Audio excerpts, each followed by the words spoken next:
तोती के साथ भोजन की तलाश में जा रही थी। अचानक उसे एक नन्ही चिड़िया के रोने की आवाज सुनाई देती है।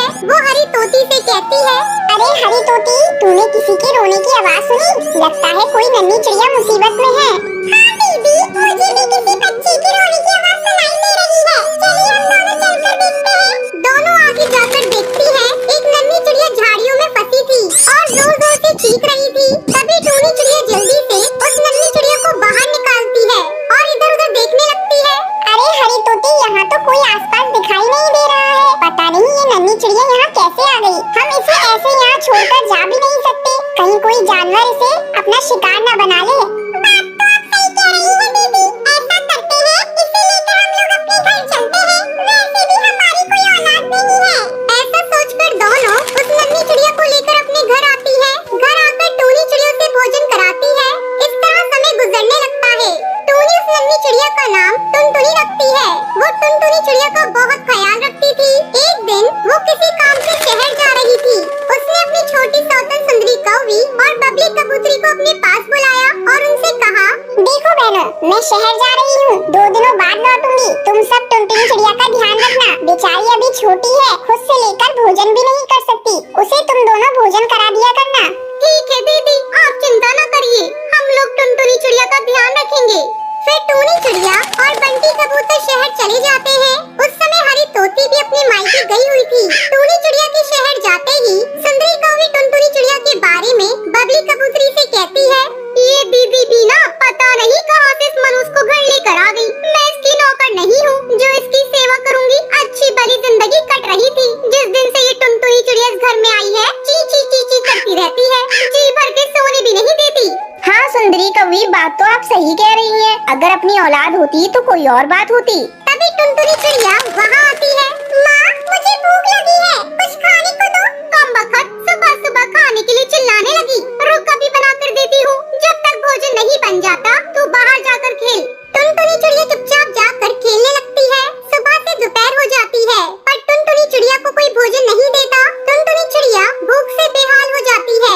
वो सुंदरी कौवी के पास जाकर फिर से कहती है, माँ, मुझे बहुत जोरों से भूख लग रही है, कुछ भी खाने को दो। ये ले, कुछ चावल के दाने पड़े हैं, इन्हें खा ले। टुनटुनी चिड़िया चावल के दानों को खा लेती है। इस तरह 2 दिन गुजर जाते हैं। अब टूनी चिड़िया शहर से लौट आती है। जैसे ही टूनी चिड़िया घर में कदम रखती है, वो देखती है कि टुनटुनी चिड़िया को बुलबुल बुरी तरह से पीट रही थी। ये तुम सबने मेरी टुनटुनी चिड़िया की क्या हालत कर दी है? 2 दिनों के लिए शहर के जंगल गई थी। इन 2 दिनों के अंदर मेरी टुनटुनी चिड़िया कितनी कमजोर हो गई है। तुम लोगों को शर्म आनी चाहिए। ये तुम्हें माँ कहकर बुलाती है और तुम लोग इसे पीट रही हो। इसकी वजह से हमारे सूने जीवन में फिर से खुशियाँ लौटी हैं। क्या तुम लोग इन खुशियों को खोना चाहती हो? टूनी चिड़िया की इन बातों को सुनकर उन सबको अपनी गलतियों पर पछतावा होता है। वो सभी टुनटुनी चिड़िया से माफी मांगती है और टूनी चिड़िया से कहती है, टूनी दीदी, मुझे माफ कर दीजिए। आपने हमें समझा दिया कि एक बच्चे की अहमियत क्या होती है। अब से हम टुनटुनी चिड़िया को खूब प्यार देंगे। नंदनवन के जंगल में चिंकी नाम की चिड़िया अपने माँ बाप के साथ रहती थी। चिंकी का रंग काला था। उसके माँ बाप उसे ताने दिया करते थे, माँ, ये लो पानी, आज गर्मी ज्यादा है। तुम बाजार से आई हो ना, तो प्यास लग गई होगी। ला दे, जा जाकर घर के काम देख। ठीक है माँ, मैं अभी जाती हूँ। अरे भगवान, इसके चेहरे पर लगाने के लिए क्रीम लाई भी हो या नहीं? क्रीम? कैसी क्रीम? गोरा बनाने वाली क्रीम। इसका रंग काला है और मुझे यही चिंता सता रही है। ये अभी तो बच्ची है और बड़े होने पर कौन इससे शादी करेगा? हाँ जी, मुझे भी यही चिंता सताई जा रही है। इसका रंग इतना काला है कि इसके लिए कोई क्रीम बनी ही नहीं है। मेरी सहेली जब जब इसको दिखती है तब तक मेरा मजाक उड़ाती है, इसलिए कहीं भी इसे लेकर साथ नहीं जाती। ये सब सुनकर चिंकी चिड़िया रोने लगती है। हे भगवान, तूने मुझे इतना काला क्यों बनाया? क्या काले पक्षी पक्षी नहीं होते? मेरे माँ बाप मुझसे नफरत करते हैं। अगर उनको मुझसे इतनी ही नफरत करनी थी तो क्यों नहीं मुझे जन्म के वक्त ही मार दिया उन्होंने? तभी चिंकी की माँ उसे आवाज लगाती है, अरे कर्मचारी, कब खाना बनाएगी? शाम होने को आई है और तू घोंसले में बैठी आराम फरमा रही है। आ रही हूँ माँ। चिंकी